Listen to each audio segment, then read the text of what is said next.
bienvenue sur cette vidéo et sur cette chaîne. Si tu ne me connais pas, je suis Sandra Laguiller, je suis écrivaine.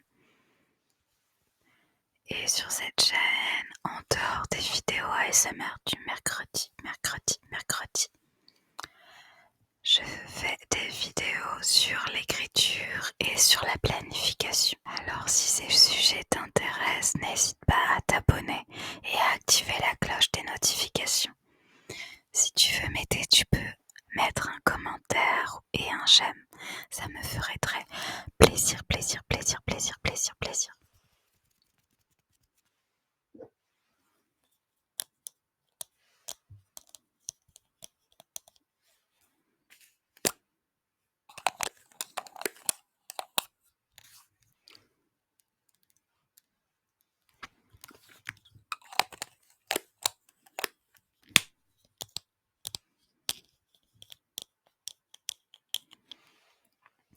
Mais sans plus attendre, une lecture chuchotée.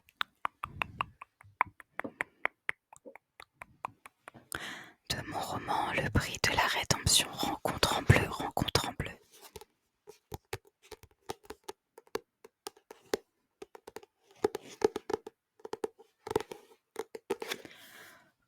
Mon roman ainsi que les autres sont disponibles sur Amazon.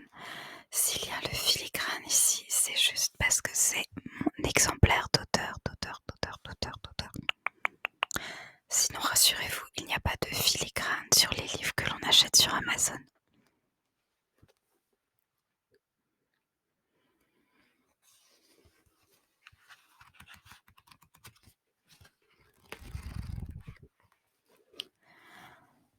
Le prix de la rédemption est le dernier roman que j'ai publié.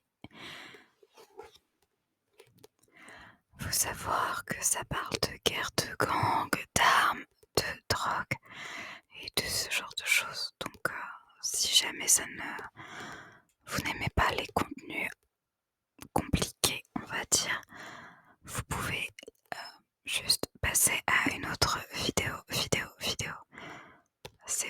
C'est un roman noir et il y a également des scènes assez comiques. Donc voilà. En tout cas, ce n'est pas à vocation à être réaliste. C'est vraiment un roman axé sur l'humour et sur la caricature. Donc ne cherchez rien de réaliste dans ce roman.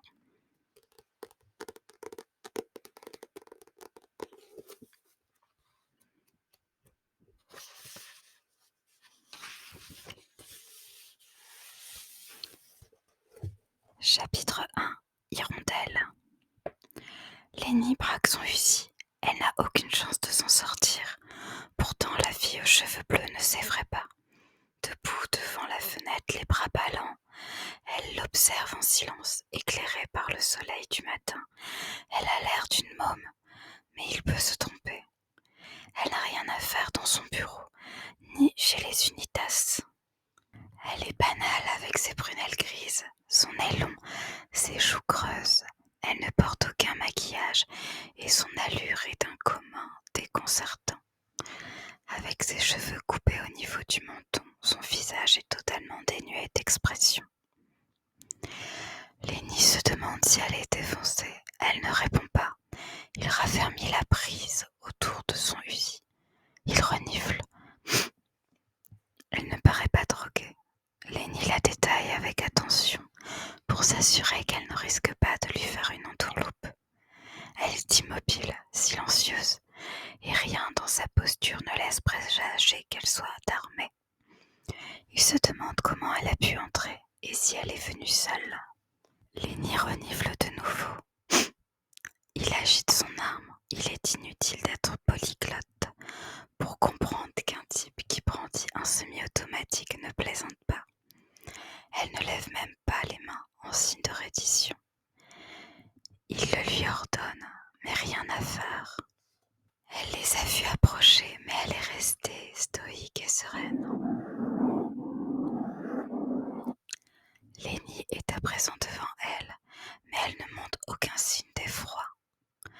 D'ordinaire, Lenny Jensen impressionne avec son regard noir, ses cheveux rasés à blanc, les nombreux tatouages qui recouvrent sa musculature et son diamant à l'oreille, et soigne son image de chef de gang avec un style bien à lui.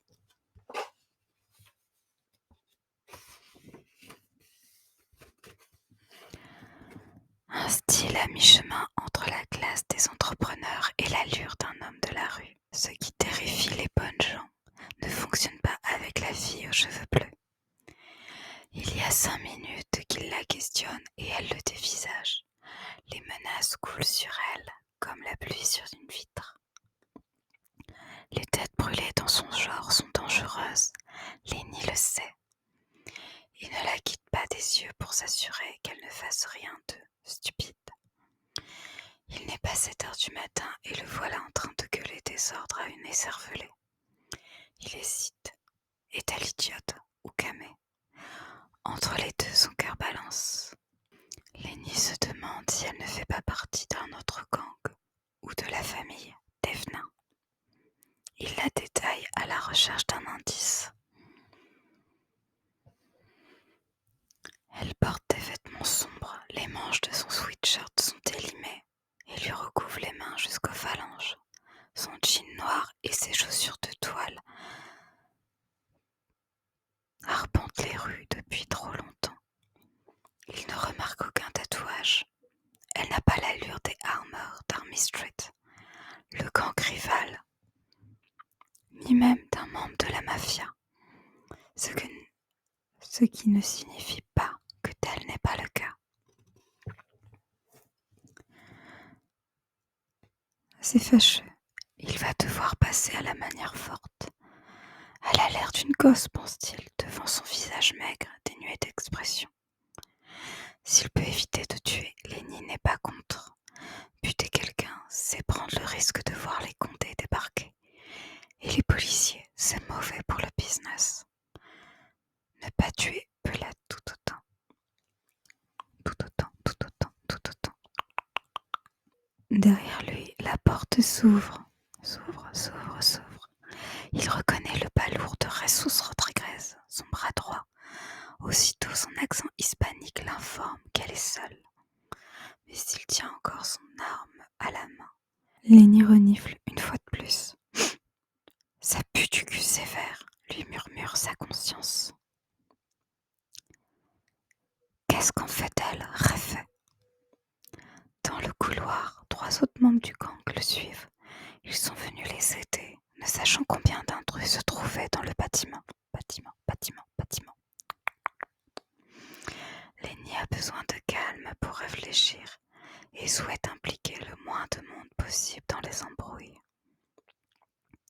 Alors il demande à son numéro 2 de fermer la porte. Jesus s'exécute. Personne ne bronche, pas même l'inconnu. Elle continue de le dévisager. Lenny ravale sa salive. Elle le met mal à l'aise. Ils sont 5 et armés. Elle peut perdre la vie à tout moment. Pourtant, elle demeure impassible. Lorsqu'elle plonge les mains dans la poche de son outil à capuche, c'est lui qui balise.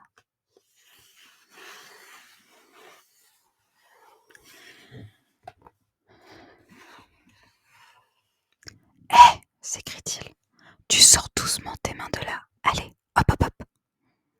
De son Uzi, Lenny lui signifie d'obéir. Elle le braque du regard. Son estomac se contracte. Il a déjà eu des flingues sur la tempe. On l'a poignardé et même tiré dessus. Mais jamais il ne s'était senti aussi en danger que face à ces 2 prunelles qui le foudroient. « Tu fais ce qu'on te dit !» insiste Jesus de son accent à couper au couteau. Lorsqu'il parle, les U de Jesus deviennent des OU. C'est amusant malgré son air sévère, mais pour l'heure, Lenny n'a aucune envie de rire. Jesus se place sur sa droite. S'il bouge, c'est pour laisser la voie libre au cas où les autres devraient intervenir. La fille penche la tête à gauche. À présent, elle évalue Jesus. La gorge sèche, Lenny cherche une solution ou un compromis raisonnable. Tout ce qu'il peut faire se résume à lever un peu plus son pistolet mitrailleur. Autant péter dans un champ et espérer emboucaner les voisins. Tout obéit et tout ira bueno. Dans son baggy et son énorme veste bleue, Ressus n'a pas l'air commode. S'il dissimule ses yeux sous des lunettes fumées, c'est pour masquer son regard de tueur. N'importe qui serait terrifié devant Ressus. Avec son crâne à moitié rasé, son tatouage en forme de croix sous la joue, mais elle esquisse un sourire énigmatique. Lenny voudrait bien le lui faire ravaler ce petit rictus. Elle amorce un pas dans leur direction. Il lui ordonne de ne pas bouger. Elle contourne le bureau et avance droit sur Ressus. Elle se contrefiche des menaces qu'ils profèrent l'un comme l'autre. Tirer ou non, il évalue les perspectives. L'alarme s'est déclenchée, les flics vont débarquer. Il s'imagine mal expliquer au chef de la police. Désolé, capitaine, j'ai bu des filles parce qu'elle avait les cheveux bleus. S'il la blesse, elle risque de raconter n'importe quoi au Condé et il aura des emmerdes. Cette idée lui fait bander les muscles, il n'a qu'à appuyer sur la détente et tout sera fini. Elle continue d'avancer. Elle est si proche de Ressus que son torse touche le canon de son arme. Elle avance encore. Ressus doit reculer son arme.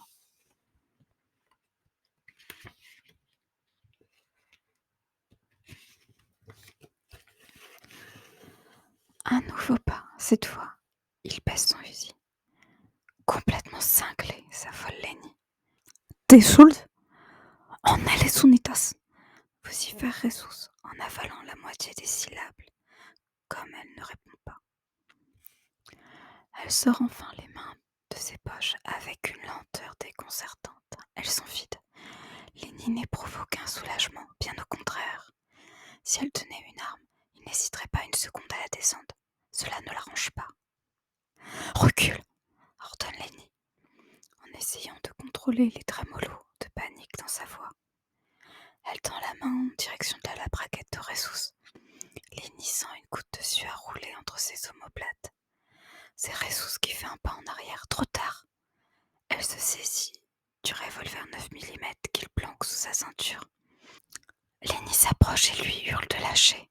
Ressus s'agite. Derrière la porte, on lui demande si tout va bien.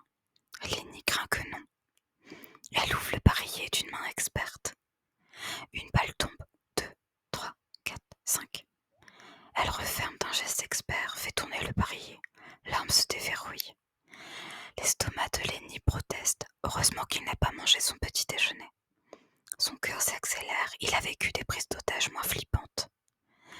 Si jamais elle lève le revolver dans leur direction, il se promet d'ouvrir le feu. Tant pis pour elle. Tu vas gentiment poser ça, dit Lenny. Allez, hop, hop, hop, on ne te fera pas de mal. Il s'avance pour lui montrer qu'il tiendra parole, dans un sens comme dans un autre. Elle demeure silencieuse. Il a eu des conversations avec des portes de prison plus fructueuses. Elle lève l'arme à sa tempe, tout s'accélère. Il ne voit plus le bureau avec les papiers bien rangés pour donner l'impression qu'il est un patron respectable. Il lui semble entendre une musique familière dans le lointain. Lenny sent son ventre danser quelque chose qui s'apparente à de la capoeira. Le canon se pose à côté d'une mèche de cheveux bleus. Un coup, rien. Ouf. Un deuxième, rien. Ok. Troisième coup, oh putain. Quatrième, merde, merde, merde. Il défaille à demi. C'est si rapide qu'il n'a pas le temps de protester. Les frénétiques battements de son cœur le rendent nauséeux. Si elle se flingue avec l'arme de ce second, ils sont bons pour retourner en prison. Personne n'irait croire qu'elle joue à la roulette russe dans le bureau d'un chef de gang. Les talons de la jeune fille pivotent dans sa direction, le revolver toujours sur sa tempe. Elle sourit. Amusée, à moins qu'elle ne se moque de la tête qu'il doit avoir. Lenny sent la pile remonter le long de sa trachée. Cinquième coup, rien. Elle baisse l'arme. Il a les jambes en coton et le cœur au bord de l'explosion. Il ignore lequel d'entre eux est le plus chanceux, Ressus, elle ou lui. Elle sourit. Visiblement, cette démonstration de folie l'amuse beaucoup. De l'autre côté de la porte, on lui hurle que les flics débarquent. Lynn ignore qui elle est, ce qu'elle veut, mais il sait qu'il ne va pas bien. Le sang lui bat aux tempes. Elle s'avance en direction de la sortie. L'arme disparaît avant qu'il n'ait le temps de la lui réclamer. Elle ouvre la porte comme si de rien n'était. Lenny regrette de ne pouvoir s'asseoir pour se remettre de ses émotions. Ressus n'emmène pas large. Il paraît avoir avalé du verre pilé et son front est perlé de sueur.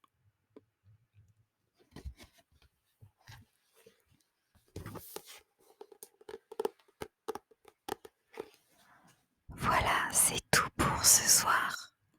Le chapitre n'est pas encore terminé, mais j'espère qu'il vous aura donné un petit aperçu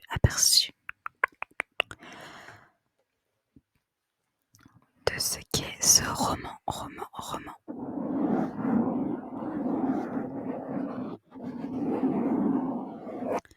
Vous pouvez retrouver l'intégralité de ce livre sur Amazon.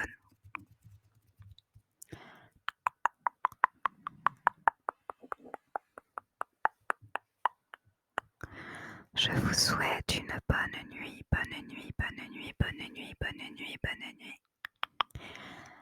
À la prochaine vidéo.